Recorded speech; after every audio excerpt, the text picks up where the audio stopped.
Hi guys!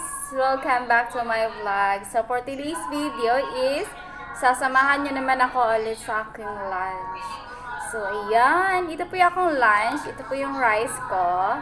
At saka ito po yung ulam ko today. Bihon or Mickey. Ayan. Binili ko to for only 25 pesos.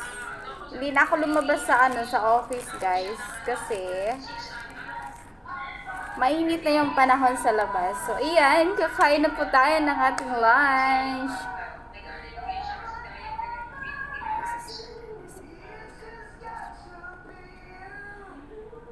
Amen. So, iyan, kain po tayo. Samahan niyo ako kumain, guys. Kumusta po kayong lahat?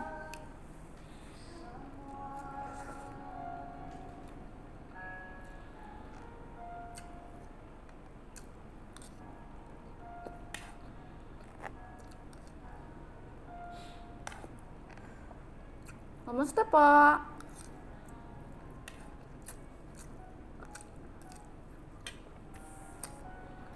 Kamusta po yung panahon nyo dyan? Dito sa amin, every morning, mainit. Tapos pagka-afternoon, malakas ulan.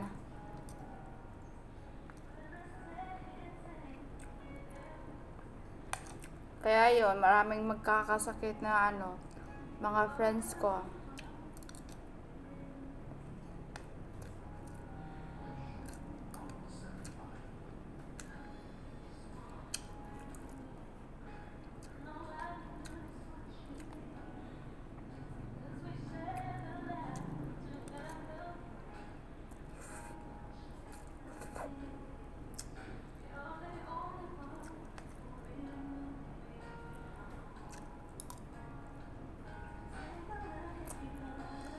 Kayo guys, ano yung ulam nyo sa lunch today?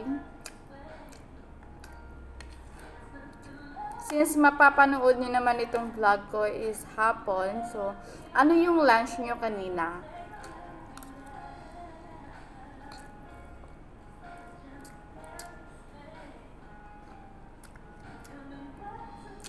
Ay yung ulam nyo kanina?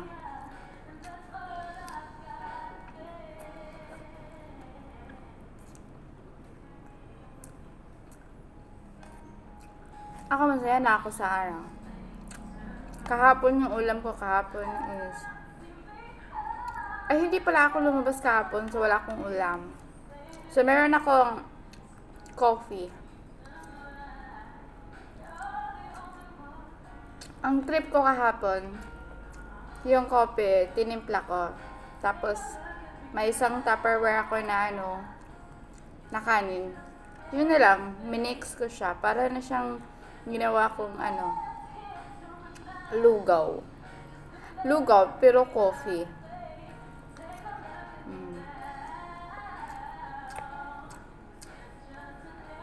Yun kasi yung trip ko every time na tatama rin akong lumabas sa office para lang bumili ng ulam sa labas. Yun. Pero kung walang sugar sa office, yun, lalabas ako. Pero kung meron siyang sugar, tapos wala akong kape, sugar yung iulam ko sa kanin. Minsan tuyo.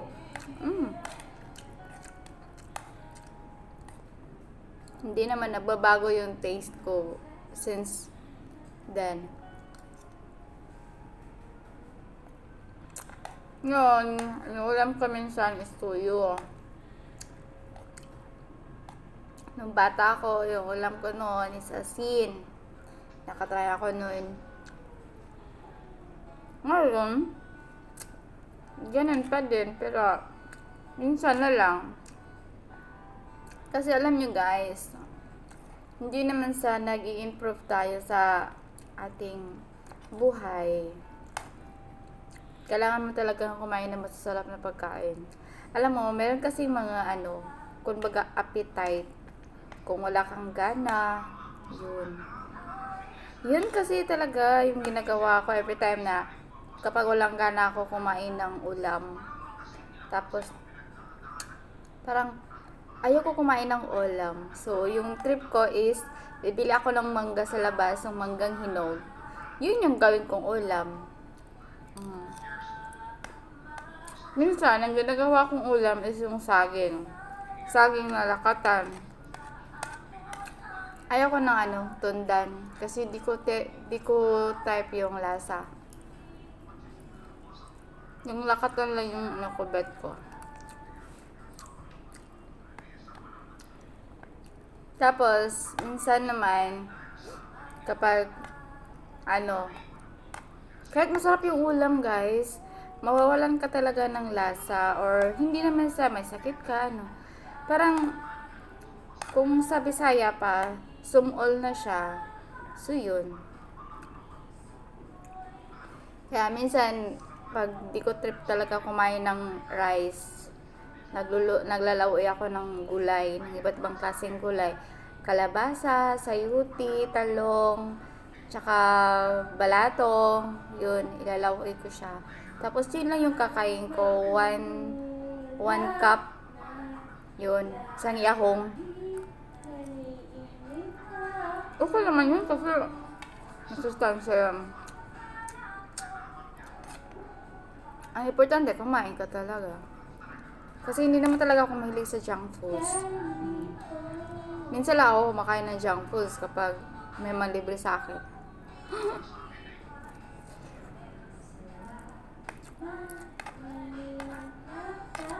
Minsan sa bahay, kapag si mama inatake ng high blood or yung panuhot. Kasi ako marami talaga akong lamig sa katawan eh. So kailangan ko talaga maglaga ng luya para mawala siya. So ginagawa ko yung luya ng parang tea. So nung buhay pa yung kapatid ko na si Ria May, yun, sinasabihan ko siya maglaga siya ng luya para iinumin ko pagkabukas.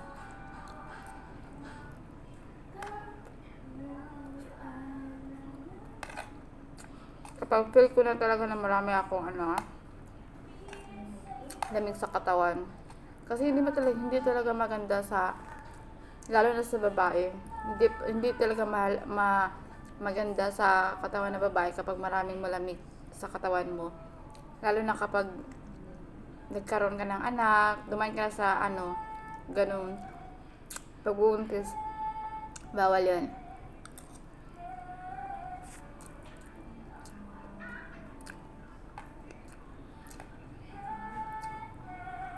Minsan naman, pag nasa office ako, kapag feel ko na mukhang marami talagang lamig sa katawan ko, uminom lang ako ng bumibili ako ng salabat tea. Yun yung ginagawa ko every morning. So, yun yung iniinom ko every morning kasi nga, sa gabi, malamig talaga sa panahon. So, maraming papasok kasi open yung natin eh. So, kailangan uminom ka para umutot ka talaga pagka umaga.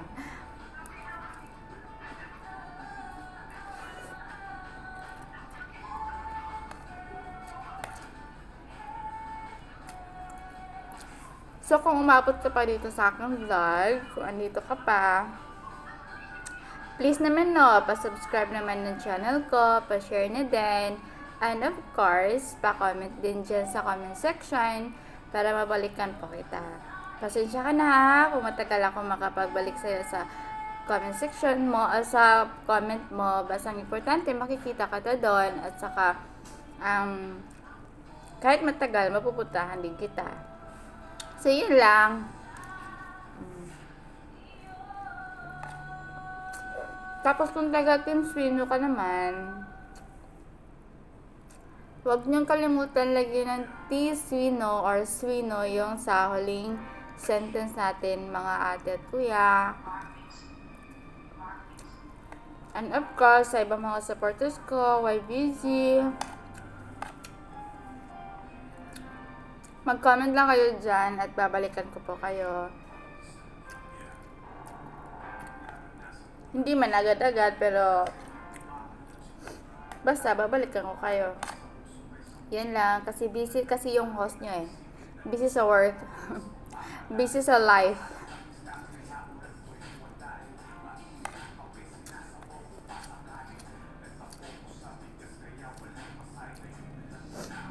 ilang araw na lang mga ate at kuya, butuhan na naman ng ating kapitan. So, ayan. Good luck po sa inyong mga kapitan dyan sa barangay na tumatakbo at lalo na po yung mga kagawads.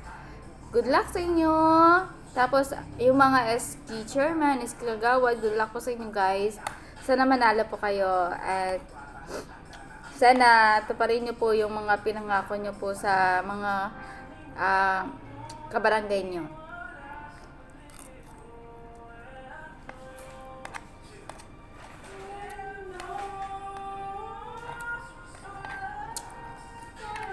Tapos mamaya, sasamahan nyo naman ako guys.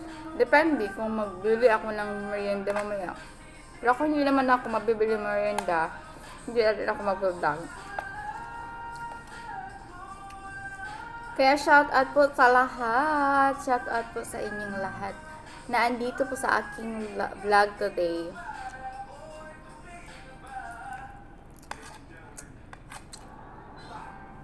Truly grateful and blessed nga na andito kayo sa aking vlog today guys. Hindi ko man kayo may shout out, but I'm so happy and thankful pa din and na-appreciate po ang lahat ng oras nyo na ginugol nyo po dito sa aking vlog today. Naway, sana'y maging masaya tayo araw-araw at sana'y magandang buhay ang ating mararating araw-araw noon.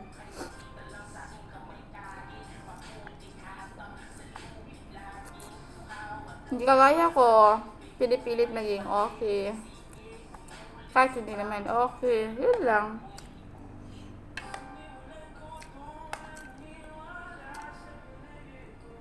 Sa lahat po ng mga problema dyan, tawa ka lang, kumain ka lang, ate, huwag kang mag-alala.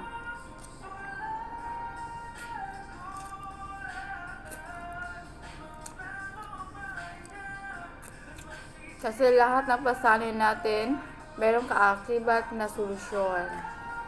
Basta't may tiwala ka sa sarili mo at may tiwala ka sa Panginoon.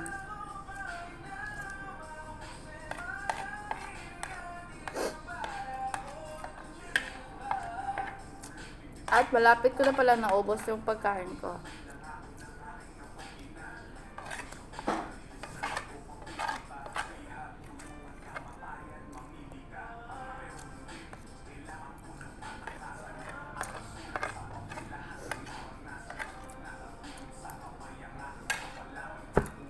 Tapos na akong kumain. Thank you for watching and see you in my next vlog. Bye bye. Bye bye.